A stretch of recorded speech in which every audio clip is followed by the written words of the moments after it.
Hi, friends, and welcome to another edition of 15241 Today Talk. Jim Render and I are pleased to have with us Josh Helmrich, who is a graduate of Upper St. Clair, graduated in 2005, played for Coach Render, then played at Yale and majored in political science. And Josh's title with the National Football League is Director of Business Development and Media Strategy. Thanks for joining us, Josh. Tell us how much fun it was for you to play football for Jim Render. Yeah, well, first, thanks for having me. I've seen a bunch of these, and to be Sean Casey and Jim Leland, I don't think Josh Helmrich fits in that list, but very honored to be here, so thank you. Yeah.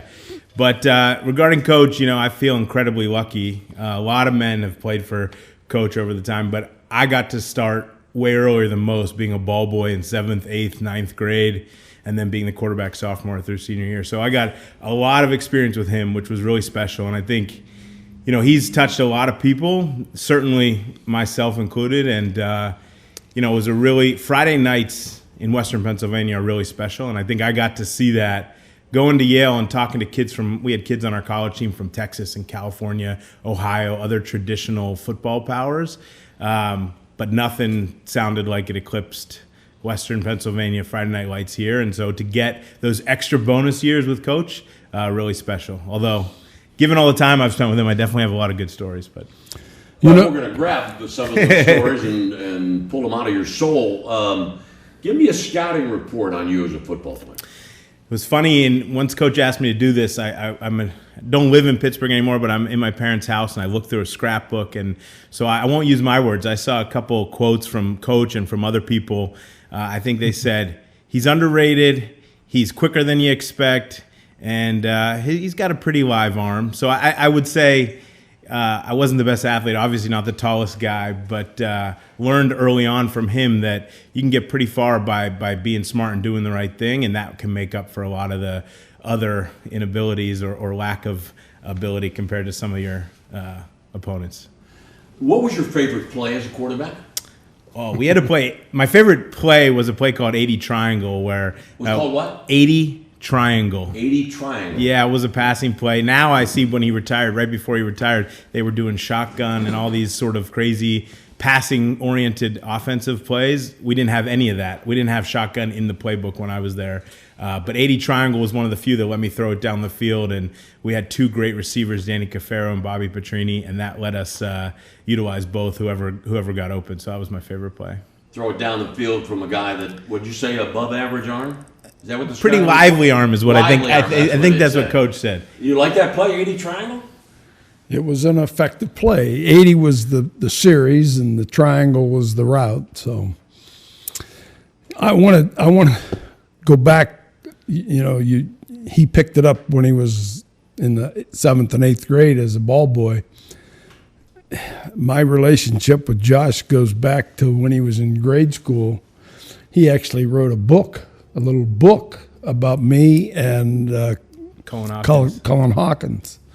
And it was actually kind of good for, what were you, 3rd grade? Yeah, I think 3rd grade. And was the book about football or about you as a football coach? A little of each. Yeah, I think it was about football, and a part of it. His wife Pam worked at the school and thought she could get me an interview with the prestigious coach at Upper St. Clair High School, and Cullen Hawkins was the star at the time, so she was able to get me. She thought maybe she could. And so I also interviewed Dermontti Dawson in that book, who was the center for the Steelers at the time.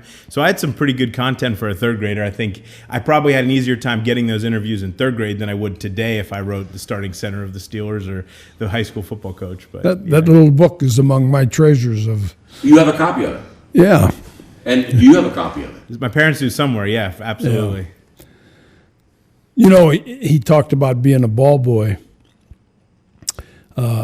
We actually started a little tradition that the future quarterback would be a ball boy, particularly his freshman year or maybe his 8th grade year, because I wanted to get them acclimated to what it's like to be on the field on a Friday night.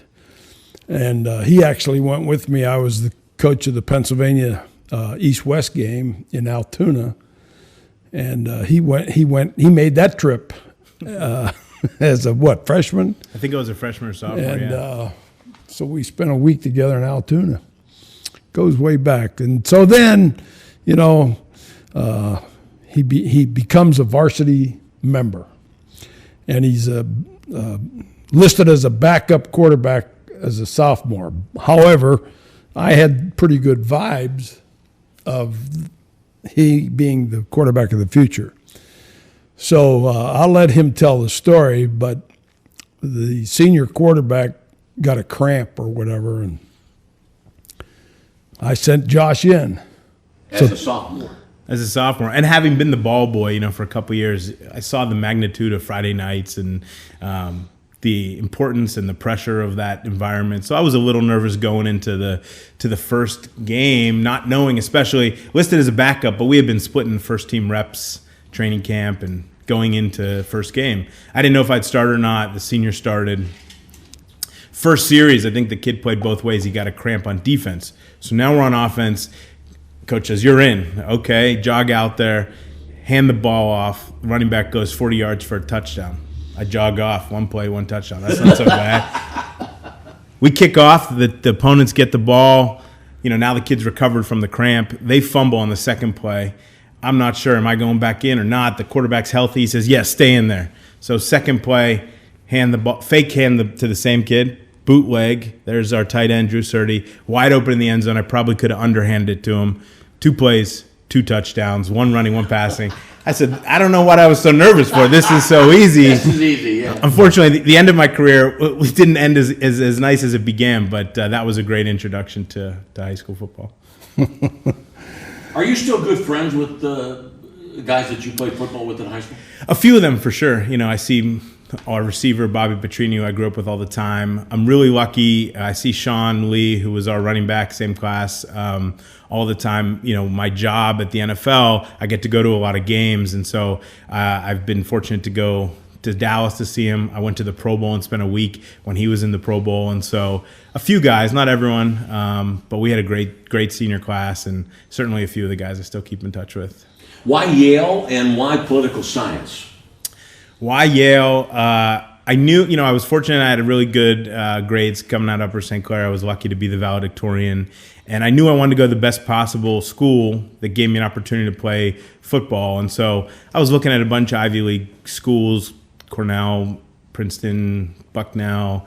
And early on in my senior year of high school, Yale said, look, we want you to be the punter. We'll let you try to be the quarterback, but you have to commit early. And I said, well, I'm not sure. I hadn't made a decision at that point. Talked to Coach. He said 2 things. One was I sure would like to have Yale in my back pocket, and what could be better?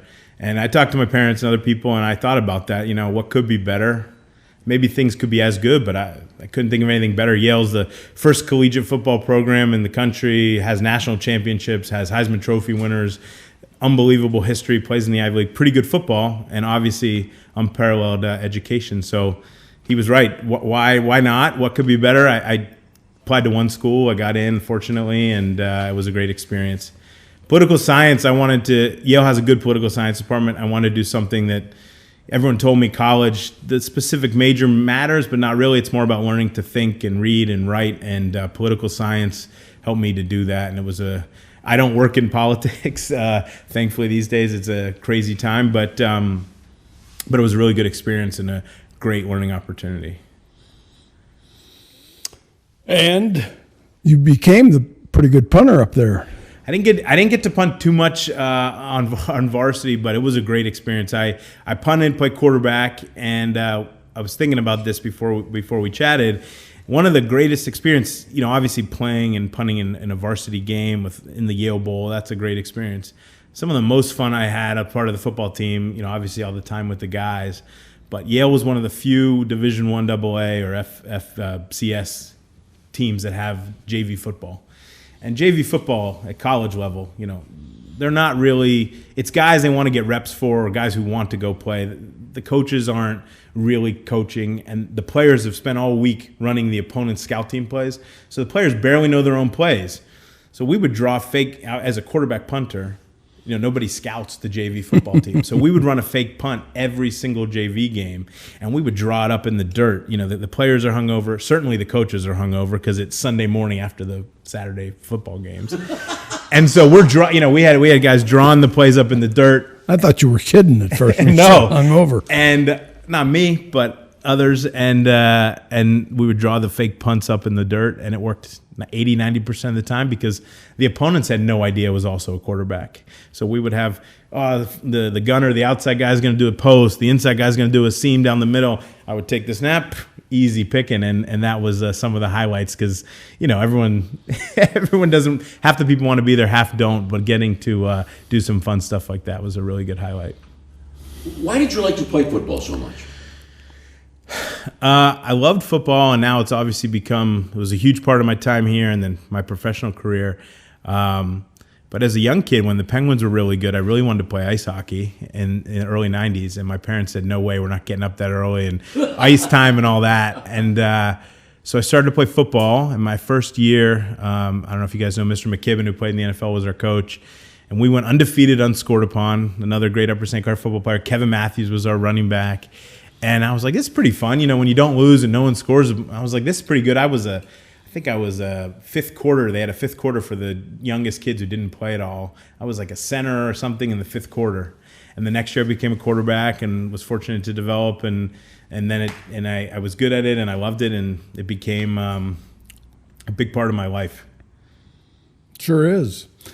Here's another story, Lanny, and I'll let him finish it up. He's involved with next gen stats at the National Football League. They're tracking everything. They're tracking how much the players run and how fast and how far during a game. They're also tracking they put a chip in the ball and they track the velocity of the ball. So anyhow, they had erected a portable throwing area outside the NFL office, and he threw the ball faster and harder than anybody else. And Roger Goodell, of all people, didn't believe it. So Goodell sent somebody up to get him to come back down. So you go ahead and pick that up. Yeah. I mean, it's not the first time somebody's looked at me and doesn't believe I was an athlete by my looks, that's for sure. But yeah, no, it was actually a partner of the NFL, Wilson. Wilson makes all the footballs, and Wilson had made a new football that puts the score together based on how tight your spirals and how hard you throw the ball. And so they wanted to demo it to the NFL. And we have a little patio right there on Park Avenue in Manhattan where it's on the 5th floor, and they set up a batting cage effectively and you get to go in there and throw. And we had a TV set up alongside, and here's your score. So I think they said, come up anytime between 10 and 3 p.m. or whatever. I went up at 10:15 before a meeting, set the high score, but at that point only 2 or 3 people had gone. So it wasn't that big of a deal. Plus, not everyone there was an athlete. I'm competing against a few other high school quarterbacks, a few college quarterbacks, but not everyone there was a quarterback. And fast forward to the afternoon, I went back out just to talk to my contact at Wilson, who wasn't there yet in the morning. And I put my tie back on, and it's a July day in New York City in the cement, and so it's really warm. Roger comes out to throw, and when he comes out, he has a PR person with him and maybe someone to take a picture so they can put it on our Twitter or Instagram or whatever. And he warms up, and he's a pretty good athlete. He didn't play in college, but he at W&J, but he did play in high school, and he's in great shape. So the commissioner throws, and he does pretty good. He said, how's that? Third or fourth best. They said, who's the best? He said, actually, Josh right over there, he threw whatever the top score was. He said, I don't believe it. I want to see you throw. And I said, honestly, I would. And the commissioner's asking. He's the boss. But I put my tie back on. I said, really, I kind of threw my arm out this morning trying to set the high score. And he said in front of maybe 20 people standing around, hey, if you get in there and you beat my score, I'll double your bonus. And I said, well, if everyone heard that, I'll go in. So everyone started clapping, and I got in there, and I threw it, and I saw the score, and I turned and said, so when is payday? And he said, this was in July. So he said, you got to wait till April. I'm still waiting on the check, but it's been a good story, and a bunch of people standing around took a bunch of photos, so I have it as a nice story and keepsake. So, Roger, if you're watching this telecast, we still want Josh's bonus. I'm happy with my job, to be clear, but yeah, it made for a good story. All right, Glenn Ward is our producer director. We'll get him to feed this to Roger Goodell at the NFL offices. How was it that you lined up this gig with the NFL? It's interesting. Coming out of when I was still at school, I knew I wanted to work. I mean, I love sports. A lot of people love sports. And I went to a panel at the Yale Law School, and a senior lawyer at the NFL, who's still there, his name is Adolfo Birch, he gave a talk to the law school, and I went and just listened in. And they asked him, how do you become a good sports attorney? How do you become an NFL lawyer or Players Association lawyer? And what he said is, you don't become a good sports lawyer. You become a good lawyer. You learn, you practice, you get experience, and then you apply it to sports. And so I took the same approach. I wanted to take the same approach with business, which is become good at business and apply it to sports. And so I did investment banking my years and summers in college, and that was my plan after school for a few years. I applied to one job in sports. The NFL has a management training program, and I applied to that. And by some luck, I got that. And so got to spend 2 or 3 years rotating around to different departments and seeing different parts of the NFL. And then found a group for myself, and have been there ever since. Amazing, huh? A great story. I mean, if I recall the story, they only picked, for some reason, the number 7 sticks out in mind. They were going to pick 7 of these interns, weren't they? Yeah, we get, it varies year to year, but I think our class was 7 or 8, and out of whatever it was, 2,400, 2,500. So it's actually a lower acceptance rate than any of the Ivy schools. And there's, I don't make any, no false conception about myself. Like, there's a lot of talented people. A lot of kids played football. Everyone's like, oh, you played football at Yale. You must have had a great leg up on everyone. I'm like, well, there's a lot of kids that played football at Stanford and Harvard and Yale and Princeton and Michigan. And so I know I wasn't the only qualified one. A lot of it was luck, but being in the right time, right place. Luck is what happens when preparation meets with opportunity. I knew you might say that. So, yeah, probably a little luck, but yeah. Don't diminish your talents and your ability. So why don't you talk a little bit about those first couple years at the NFL office and the rotation? Yeah, I spent time in a marketing group, a sponsorship group, and the media business development group, and got a lot of really cool experiences. I think, first I got to go to a lot of cool events and parties and meet really interesting people. Well, we were just talking before we went on air. I went to a draft party my first year at the NFL, and was in charge of booking transportation for the players who were celebrity guests there, I guess. And happened to meet my wife that night, so that worked out pretty well. And I just had some really, really amazing experiences and people that I got to meet, which my friends who went into investment banking obviously get paid a lot more. But I've met some of the most incredible people, done some of the most incredible things, been on the field for the Super Bowl a bunch of times. Got to take you on the field for a Pittsburgh game here against New England, and in Dallas, we could take a picture on the sideline with Sean Lee, my co-captain in high school, and coach. Very few people get that opportunity down on the sideline, and I've been fortunate to do a lot of really interesting things. The other thing about the NFL is, it's not that big of a company. There's maybe 1,500 people at the NFL across the country. We have offices in LA and New Jersey, 500 in New York. But when you work on something, whether it's next-gen stats or you come up with an idea, I started this thing we called the Veteran Combine. It becomes national, and you get on TV, and has such a big impact. This working in sports. I mean, the impact you have and the exposure you get is really phenomenal. And so even as a kid right out of college, working on something that was on the Sunday broadcast or a Super Bowl, and feeling like you had a hand in that is a really special experience. He mentioned going to Dallas for a game. What a great experience I had this past fall, the season of 2019. I met up with Josh in Dallas, and we went to dinner and so forth the night before the game. And then game day, of course, he had preferred parking at that beautiful Dallas stadium. So we go to the stadium and then into the building, which that in itself is a marvelous facility.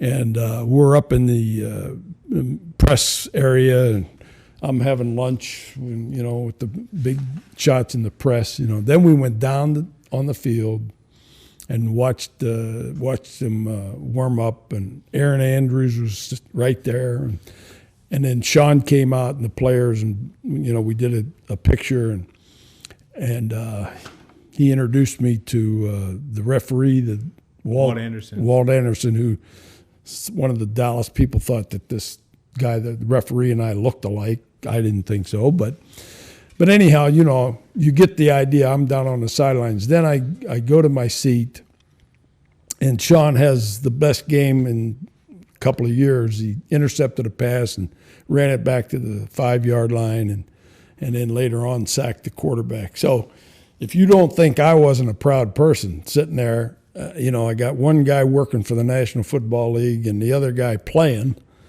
and there I am. Sean intercepted a pass, and everybody's going crazy. I'm sitting there crying. I thought he was going to give you the ball, but maybe next year. Yeah, that's right. You got the big bonus money coming in the ball. Okay. For a guy with a lively arm. Do you travel every weekend with the NFL? You go to different locations? Yeah, it's changed over time. I get that question a lot because there was certainly time where I traveled all the time. When we were setting up what we talked to, he mentioned Next Gen Stats, our player tracking initiative. That started as an idea, and then we had to go test technology companies. We went to Australia, we went to Europe to test all these different technology companies. Once we picked a partner, Zebra out of Illinois, actually, we had to go and then figure out, okay, how are we going to put this into the players' pads, meet with all the teams, tell them what we're going to do. And then we had to do it. We had to put them in all the games, and someone from our office had to be there to make sure nothing went wrong. So at the beginning, I was on the road nonstop, making sure this initiative was up and running. Now it's sort of self-sufficient. I go and in a couple of different capacities, but for all the national broadcasts, the ones that are on Sunday afternoon at 4:30, Sunday night, Monday night, Thursday night, our league office sends somebody to the game to help make sure the administration of the game, when commercial breaks happen, that they count the right number of them, goes off without a hitch to the important games. So I've gone the last couple of years to do that, and it's been a really cool experience to travel to all these games and see fans. I mean, I grew up going to a few Steeler games a year, and an unparalleled experience.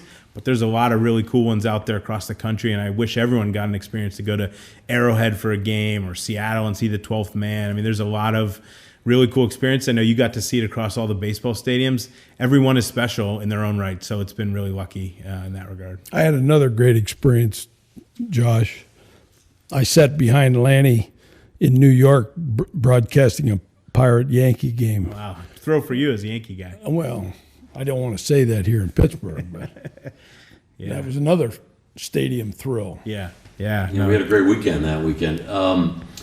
Do you? We try not to date these shows, and we taped this show in June of 2020. But it's appropriate to ask you, what are your thoughts about what's going to happen? Whether there's going to be football, and how much will it look like the football we're used to? Yeah. I read the news like everybody else. I mean, I think what I have heard from our office from the top down is we want there to be football. I think everyone wants there to be football. I think it comes with a unique set of challenges this year, given player safety, fan safety. But we pushed forward and we did the draft during the coronavirus situation, and I think although it didn't look like the normal draft, it was still really well received. I think we tried to give the players that got drafted their special moment, and tried to give the fans some sense of normalcy. And I think that had an impact on people at our office, that, hey, people really need this and want this. And so I know everyone in our office is doing everything they can to make sure we have football that kicks off on time.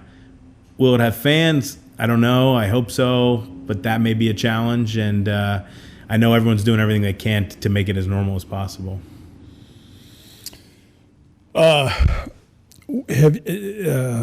Have your duties changed much in the last 2 years? Yeah, I mean, things have changed over time. in regards to my main focus, I've worked on a bunch of different strategic things. When we moved the draft out of New York for the first time in 50 years, I worked on that. I created something I mentioned earlier called the Veteran Combine, which, if you know what the Combine is, that's kids graduating college, going to the NFL, they work out. Well, there's a ton of these out-of-work veteran players that are begging for a tryout. Hey, Steelers, bring me in. I still want to play. So we created this event. Now it's free agent combine, but it was for players that were, hey, I want one last shot. And instead of having to fly around to 10 different teams, let's bring all the teams together and get a look at these guys and know how they're still doing. But the main thing that I work on, Next Gen Stats, has changed over time. Like I mentioned, when we started, we were just looking at all the technology companies out there. And then we picked a technology company and we said, all right, we got to work with the teams on how do we get this in the pads, and how do we get the players comfortable, and how do we get the coaches comfortable. And then it was, all right, we did that. Now we have all this data. What do we do with it? Similar in baseball has StatCast. Well, what does it mean? How do you make sense of it? And how do you make money off it? And so now the last couple of years has been, how do we make money off it, and how do we really make players, coaches, and fans better because of this data? And that's been the last year or two as we try to figure out how to do that. And it's been really an interesting and eye-opening experience, but it's been a cool arc to see, all right, it's an idea, it's a test, it's a deployment, and now it's utilization and monetization. So it's been cool.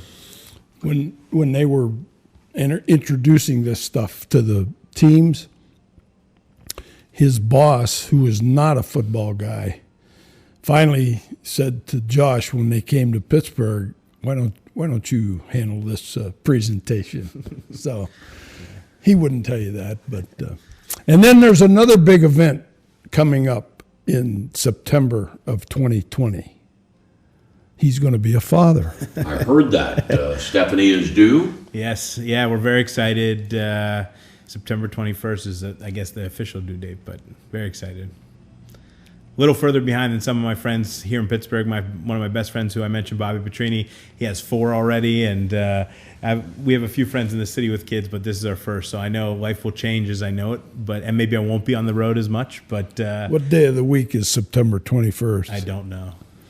Hopefully it's not a Sunday. I know. What does Stephanie do? Steffi is she's the head of sales at a company called Resi. Resi's like an open table competitor. Actually, the week we got back, she was the 10th employee at Resi. And the week we got back from our honeymoon, they got acquired by American Express. So everyone jokes that I timed it really, really well. But she now works for American Express in a reservations company. Tell me about your parents. My parents are in Florida right now, but they've been Upper St. Clair resident since I was maybe 1, and love it here. My mom was a perfusionist, and my dad just... Your mom was a what? A perfusionist. It's a medical profession that works in the OR, the operating room, doing open heart surgery and open lung surgery.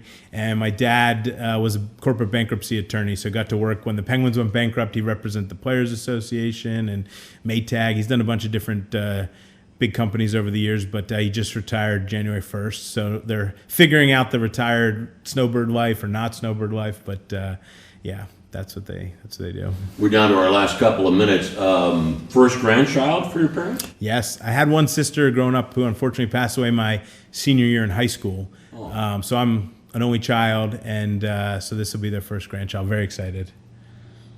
His parents are fantastic people. His mother also was a chef that taught other women how to do it right. But it's also carried over to Josh. Josh is, if you follow him on Facebook, he's quite a chef in his own right. I'm allergic to dairy, and so if I want something like a chicken pot pie or a pizza without cheese or pot pie without dairy, I got to make it. So I've been cooking a long time, trying to give myself the things I want that I can't get out. So that's the background. But my mom is an amazing cook, and after she retired, she did pampered chef, what he's talking about, selling kitchen items, doing parties. But she's a phenomenal cook. Although my dad owns the pancakes and the breakfast, my mom does everything else. Josh, thank you for joining us. Josh Helmrich joining us, guy with a lively arm. The favorite play was 80 triangle. Yes. About to become a father. and working for the National Football League. A real pleasure to have you on the show, Josh. Thank you. Thank you. It was a real honor. Thank you, Grew up Josh. watching you, and one of the most important people, and probably in Upper St. Clair history. It's an honor to be here. Thanks. Thank you. Our show 15241 Today Talk. Glenn Ward is our producer director, and Linda Dudzinski is our coordinating producer. Thank you very much for joining us.